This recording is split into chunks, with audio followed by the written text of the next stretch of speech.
సినిమాయి నమః. నేను mister B. నా మాట సూటిగా ఉంటది. మ్యాటర్ క్లియర్‌గా ఉంటుంది. మీరు చూస్తున్నారు మిస్టర్ బి ఛానల్. ఈ వీడియోలో మనం మాట్లాడుకుందాం పవర్ స్టార్ పవన్ కళ్యాణ్ నటించిన 'హరిహర వీరమల్లు' సినిమాకి సంబంధించిన రివ్యూ. 'హరిహర వీరమల్లు' మంచి ఎక్స్‌పెక్టేషన్స్ తోనే ఈ వారం థియేటర్స్‌కి వచ్చింది. ఈ సినిమాకి తెలుగు ప్రేక్షకులు గ్రాండ్‌గా వెల్కమ్ చెప్పారు. థియేటర్స్ దగ్గర సూపర్ సందడి కనిపించింది. ప్రీమియర్స్‌కి వండర్‌ఫుల్ రెస్పాన్స్ కనిపించింది. ఇదే రెస్పాన్స్ మరికొన్ని రోజుల పాటు ఖచ్చితంగా కొనసాగుద్ది. సినిమా కంటెంట్ బాగుంది అన్న టాక్ బయటకొస్తే 'హరిహర వీరమల్లు' ఈ సినిమాకి సంబంధించిన టాక్ ఎలా ఉంది? ఈ సినిమాలో ఉన్న కంటెంట్ ఎలాంటి ఎంటర్‌టైన్‌మెంట్ ని అందించింది? మాట్లాడుకుందాం మన సమీక్షలో.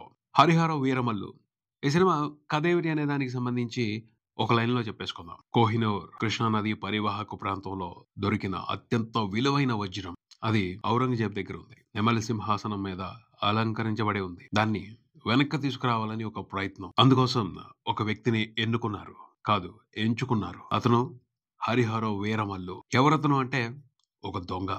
చాలా చాకచక్యంగా దొంగతనాలు చేస్తాడు. పోతే అతను దొంగతనాలు చేయటం వెనుక ఓ రహస్యం ఉంది. ఏంటా రహస్యం? కోహినూర్ వజ్రాన్ని కూడా మొఘలుల దగ్గర నుంచి వెనక్కి తీసుకురావడానికి సంబంధించి అతను బాధ్యత తీసుకున్నాడు. దాని వెనక కూడా ఓ రీజన్ ఉంది. అదేమిటి తెలుసుకోవడమే కదా. విశ్లేషణ విషయానికి వస్తే 'హరిహర వీరమల్లు' ఈ సినిమా పీరియాడిక్ ఫిలిం. కానీ వాస్తవ సంఘటనల ఆధారంగా తీసిన సినిమా కాదు. చరిత్రలో ఉన్న కొంతమంది వ్యక్తుల్ని, చరిత్రకు సంబంధించిన కొన్ని సంఘటనల్ని తీసుకుని కల్పితంగా తయారు చేసిన కథ ఇది. 'హరిహర వీరమల్లు' అనే క్యారెక్టర్ కూడా కల్పిత కథ. ఆ కథని బేస్ చేసుకుని ఒక హిస్టారికల్ లో పీరియాడిక్ ఫిలిం ని తీసే ప్రయత్నం ఈ మూవీ టీం చేసింది. అది ఎంతవరకు సక్సెస్ అయింది మాట్లాడుకుందాం. బేసిక్ గా సినిమా ఫస్ట్ హాఫ్ మాత్రం ఇంట్రెస్టింగ్ గా ఉందనే చెప్తాను నేను మాత్రం. అనుమానాలు పెట్టుకుని సినిమాకి వచ్చిన వాళ్ళు కూడా సినిమా ఫస్ట్ హాఫ్ చూసి సాటిస్ఫై అయిపోతారు. అంత ఇంట్రెస్టింగ్ గా ఉంది, అంత బాగా తీశారు. బేసిక్ గా పవన్ కళ్యాణ్ ఫ్యాన్స్ అయితే పవన్ కళ్యాణ్ ని ఒక కొత్త గెటప్ లో చూసి హ్యాపీ ఫీల్ అవుతారు. పవన్ కళ్యాణ్ క్రియేట్ చేసిన ఎంటర్టైన్మెంట్ ని బాగా ఎంజాయ్ చేస్తారు. మంచి సీన్స్ ఉన్నాయి, మంచి మూమెంట్స్ ఉన్నాయి ఫస్ట్ హాఫ్ లో.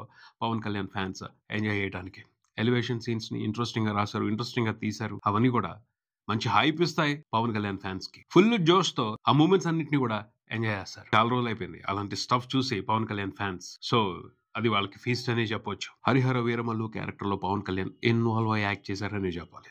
ఆయన గెటప్, ఆయన పర్ఫార్మెన్స్ అంత ఇంట్రెస్టింగ్ గా ఉంటుంది. ఫస్ట్ హాఫ్ లో ఆ క్యారెక్టర్ బేస్ గా ఫైట్లు పెట్టారు. దొంగతనాలు అని చెప్పారు కానీ ఫైట్లు ఎక్కువనే. ఆ ఫైట్లని ఇంట్రెస్టింగ్ గా తీశారు అని చెప్పాలి. అన్నిట్లోకి మల్ల యోధులతో కుస్తీ యుద్ధం ఉంటుంది. ఫైటే అది, దాన్ని ఇంట్రెస్టింగ్ గా డిజైన్ చేశారు. ఆ ఫైట్ లో పవన్ కళ్యాణ్ పర్ఫార్మెన్స్ మాత్రం హైలైట్ ఆఫ్ ద ఫిలిం అనే చెప్పాలి. చాలా బాగా చేశారు. అందులో కొన్ని హీరోయిక్ మూవ్మెంట్స్ ఉంటాయి. వాటిని చూసి విజిల్స్ వేయకుండా ఉండడం కష్టం. బాగా ఎంజాయ్ చేస్తాం. ఇంటర్వెల్ ఫైట్ కూడా ఇంట్రెస్టింగ్ గా ఉంటది. Hero introduction scene Machilipatnam backdrop లో జరుగుద్ది. ఒకప్పుడు మచిలీపట్నం ఇలా ఉండేది అన్నట్టు సెట్ వేశారు. అక్కడ హీరో ఇంట్రడక్షన్ ఫైట్ ఉంటది. అది కూడా ఇంట్రెస్టింగ్ గా ఉంటది. ఆ తర్వాత హీరోయిన్ తో రొమాన్స్. పవన్ కళ్యాణ్ అన్న తర్వాత అక్కడక్కడ కొంచెం కామెడీ ఉంటది. ఆ మూమెంట్స్ అన్నిటిని ఎంజాయ్ చేస్తాం. ఫస్ట్ హాఫ్ వరకు మాత్రం ఫస్ట్ హాఫ్ సాటిస్ఫాక్షన్, ఎంటర్టైన్మెంట్ ఉంటది. సాటిస్ఫై అయిపోతాం ఆ ఎంటర్టైన్మెంట్ తో. చాలా బాగుంది. ఫస్ట్ హాఫ్ లో ప్రొడక్షన్ వాల్యూస్ కూడా ఇంట్రెస్టింగ్ గా ఉన్నాయి. సెట్స్ బాగా వేశారు. విజువల్ ఎఫెక్ట్స్ ఇంట్రెస్టింగ్ గా ఉన్నాయి. ప్రొడక్షన్ డిజైనింగ్ సూపర్ ఉంది. అక్కడ వరకు అర్థమవుతుంది ఏమిటి అంటే ఫస్ట్ హాఫ్ ని చాలా శ్రద్ధగా క్రిష్ గారు డైరెక్ట్ చేశారు అని. కీరవాణి గారు బ్యాక్గ్రౌండ్ స్కోర్ కూడా సూపర్ ఉంది. సూపర్ ఎలివేషనల్ బ్యాక్గ్రౌండ్ స్కోర్ కొట్టారు పవన్ కళ్యాణ్ క్యారెక్టర్ కి సంబంధించి కీరవాణి గారు. కొన్ని చోట్ల పవన్ కళ్యాణ్ గారు కామ్ గా ఉన్నా సరే, చాలా సెటిల్ గా యాక్ట్ చేస్తున్నా సరే, బ్యాక్గ్రౌండ్ స్కోర్ తో ఎలివేషన్ ని వేరే లెవెల్ కి తీసుకువెళ్ళిపోయారు కీరవాణి గారు. అది అందరూ ఎంజాయ్ చేస్తారు. ముఖ్యంగా పవన్ కళ్యాణ్ ఫ్యాన్స్ ఎంజాయ్ చేస్తారు. ఫస్ట్ హాఫ్ వరకు మాత్రమే సాటిస్ఫాక్షన్ అని ఎందుకు చెప్పాను అంటే సెకండ్ హాఫ్ గురించి మాట్లాడుకోవాల్సిన విషయాలు కొన్ని ఉన్నాయి కాబట్టి. సెకండ్ హాఫ్ మాత్రం అనుకున్నంత సాటిస్ఫాక్షన్ లేదు.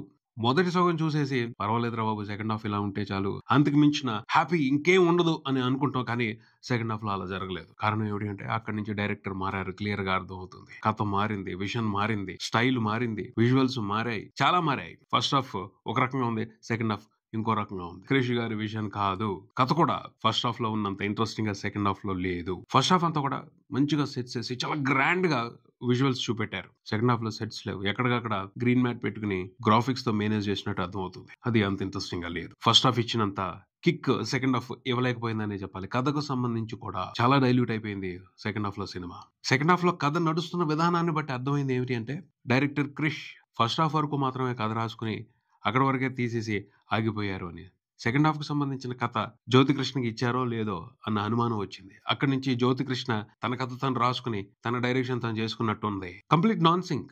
ఏదైతే జరగకూడదు అని అనుకోవడం జరిగిందో అదే జరిగిందని అనిపించింది సినిమా సెకండ్ హాఫ్ చూస్తే. కథ ప్రాపర్ వేలో వెళ్ళినట్టు అనిపించలేదు. రకరకాల డీవియేషన్స్, రకరకాల రాంగ్ టర్న్స్ తీసుకుని ఫస్ట్ హాఫ్ లో క్రియేట్ అయిన ఇంట్రెస్ట్ మొత్తాన్ని డైల్యూట్ చేసి పారేసింది అని అనిపించింది. ఎండింగ్ ఓ సర్ప్రైజ్, ఇంకా ఉందేమో అనుకుంటాం సినిమా. సడన్ గా ఓ ప్లేస్ లో ఓ పాయింట్ లో ఆపేశారంతే. అది కరెక్ట్ ఎండింగ్ అనిపించలేదు ఫస్ట్ పార్ట్ కి. ఎంత సెకండ్ పార్ట్ ఉన్నా కొంతవరకు కంప్లీట్నెస్ ఇచ్చి ఏదో ఒక లీడ్ పెట్టి లేదా కొన్ని క్లిఫ్ హ్యాంగర్స్ పెట్టి సెకండ్ హాఫ్ కోసం సినిమాను వదిలేస్తారు. కానీ ఈ సినిమాలో అలా కాదు. కథ సగంలో ఆపేశారు. ఇక్కడ వరకే చాలు, చూసింది మీరు, ఇంటికి వెళ్ళిపోండి. సెకండ్ పార్ట్ తీసిన తర్వాత మళ్ళీ వచ్చి చూద్దరు, వెళ్ళిపోండి అన్నట్టు మధ్యలో ఆపేశారు. అది డిసప్పాయింట్మెంటే. ఏంటిది ఇలా చేశారు అని సర్ప్రైజ్ ఫీల్ అవుతాం. సినిమా రెండో సగంలో మాత్రం డిసప్పాయింట్ చేసిన మూమెంట్స్ ఎక్కువ ఉన్నాయి. గుర్తుపెట్టుకునే మూమెంట్స్ లేవు. కన్ఫ్యూజన్ ఉంది. క్లైమాక్స్ గురించి చాలా ఎక్స్పెక్టేషన్స్ పెట్టుకుని వెళ్ళడం జరిగింది. ఎందుకంటే పవన్ కళ్యాణ్ గారు చెప్పారు నేను కొరియోగ్రాఫ్ చేశాను అని. ఆయన కొరియోగ్రాఫ్ చేసి ఉండొచ్చు, కానీ అక్కడ కూడా కన్ఫ్యూజన్ ఉంది. డిఫరెంట్ గానే ట్రై చేశారు, డిఫరెంట్ గానే డిజైన్ చేశారు ఆ పోర్షన్ ని, లాస్ట్ క్లైమాక్స్ 20 minutes పోర్షన్ ని. కాకపోతే అందులో కన్ఫ్యూజన్ ఉంది. ఇంకొంచెం క్లారిటీగా దాన్ని ప్రెజెంట్ చేసి ఉన్నట్టయితే బాగుండేది. పవన్ కళ్యాణ్ గారు డిజైన్ చేసి ఉండొచ్చు, కాకపోతే డైరెక్టర్ విజన్ క్లారిటీగా అనిపించలేదు. పవన్ కళ్యాణ్ గారు చేసిన దాన్ని డైరెక్టర్ ఓన్ చేసుకుని ప్రాపర్ గా ఆన్ స్క్రీన్ మీదకి తీసుకొచ్చినప్పుడే మజా వస్తుంది, ఎంటర్టైన్మెంట్ క్రియేట్ అవుతుంది. కానీ అక్కడ సరిగా కమ్యూనికేషన్ ఉన్నట్టు అనిపించలేదు డైరెక్టర్ కి పవన్ కళ్యాణ్ గారి విషయానికి మధ్యన. సో అది కన్ఫ్యూజింగ్ గానే అనిపించింది, హ్యాపీగా అనిపించలేదు. ఆ పైన మధ్యలో ఆపేశారు, కథని మధ్యలో ఆపేశారు. అది కూడా డిసప్పాయింట్ చేసిందనే చెప్పాలి. సెకండ్ హాఫ్ లో కొంచెం పేషెన్సీకి టెస్ట్ ఉంటుంది. అనుకున్నట్టు లేదు సినిమా. హైలైట్ మూమెంట్స్ కూడా పెద్దగా లేవనే చెప్పాలి. ఒక విషయం ఉంది, పవన్ కళ్యాణ్ అండ్ గ్రూప్ ఢిల్లీ వెళ్తూ ఒక చోట బస్ చేశారు. అప్పుడు వైల్డ్ యానిమల్స్ వాళ్ళ మీద అటాక్ చేయడానికి వచ్చాయి. అక్కడ పవన్ కళ్యాణ్ ఎటువంటి ఆయుధం ఉపయోగించకుండా ఆ క్రూర మృగం కళ్ళల్లోకి చూస్తూ దాన్ని కంట్రోల్ చేస్తారు. సీన్ ఇంట్రెస్టింగ్ ఉంది, కానీ ఆ సీన్ కి ఎక్స్టెన్షన్ గా ఒక కామెడీ పెట్టారు. అది ట్రోల్ స్టఫ్ లాగా అనిపించింది. కొన్ని తప్పులు ఉన్నాయి, కొన్ని మిస్టేక్లు ఉన్నాయి సెకండ్ హాఫ్ లో. అయితే మాత్రం సెకండ్ హాఫ్ లో మనం గుర్తుపెట్టుకునే మూమెంట్స్ లేవు, బిల్డప్ షాట్స్ లేవు, హీరోయిక్ మూమెంట్స్ లేవు, హీరోయిజం ఎలివేషన్స్ లేవు, సరైన ఎంటర్టైన్మెంట్ లేదనే చెప్పాలి. సగం మాత్రమే బాగుంది సినిమా, సగం బాగాలేదు. ఎక్కువ డబ్బులు ఖర్చు పెట్టుకుని సినిమాకి వెళ్తే సగం మనీకి న్యాయం జరిగింది, సగం మనీకి న్యాయం జరగలేదు అని చెప్తాను. టెక్నికల్ గా కూడా ఫస్ట్ హాఫ్ ఒక రకంగా ఉంది, సెకండ్ హాఫ్ ఒక రకంగా ఉంది. క్వాలిటీ విషయంగా కూడా ఫస్ట్ హాఫ్ ఒక రకంగా ఉంది, సెకండ్ హాఫ్ ఒక రకంగా ఉంది. సగం మాత్రమే న్యాయం జరిగింది హరిహర వీరమల్లు ఫస్ట్ పార్ట్ తో. మరి సెకండ్ పార్ట్ ఎప్పుడు తీస్తారు, దాంతో ఫుల్ న్యాయం ఎప్పుడు జరుగుద్దో చెప్పలేని పరిస్థితి. గట్టిగా మాత్రం అడగాల్సిందే, ప్రీమియర్స్ చూసిన వాళ్ళకి మాత్రం సెకండ్ పార్ట్ ని ఫ్రీగా చూపెట్టాలి. ఎందుకంటే సగం సినిమానే సాటిస్ఫై చేశారు, సగం సినిమాతో డిసప్పాయింట్ చేశారు. కాబట్టి పవన్ కళ్యాణ్ గారు తప్పించి మిగతా క్యారెక్టర్స్ గురించి పెద్దగా మాట్లాడుకోవడానికి ఏమీ లేదు. నిధి అగర్వాల్ ఈ క్యారెక్టర్ కి సంబంధించి కూడా ఫస్ట్ హాఫ్ లో ఇంట్రెస్టింగ్ ఉంది, సెకండ్ హాఫ్ లో ఆ క్యారెక్టర్ ప్రెజెంటేషన్ కూడా తేలిపోయింది. బాబీ డియోల్ ఔరంగజేబ్ పాత్రలో పవర్ఫుల్ గానే కనిపించాడు, పవర్ఫుల్ గానే యాక్ట్ చేశాడు. కాకపోతే ఆ క్యారెక్టర్ కి సంబంధించి ఇంట్రెస్టింగ్ మూమెంట్స్ ఫస్ట్ పార్ట్ లో పెద్దగా లేవనే చెప్పాలి. నాజర్ గారు, రఘుబాబు గారు, సునీల్, సుబ్రాజు, ఇలా కొంతమంది సీనియర్ యాక్టర్లు కనిపించారు, కానీ ఎవరి పాత్రలు స్ట్రాంగ్ గా ఉన్నాయి అని చెప్పుకోవడానికి లేదు. ఉన్నాయి, ఎఫెక్టివ్ గా ఇంప్రెస్ చేసిన క్యారెక్టర్స్ అయితే లేవనే చెప్పాలి. హరిహర వీరమల్లు పాత్రలో నటించిన పవన్ కళ్యాణ్ మాత్రమే మేజర్ హైలైట్ ఈ సినిమాకి.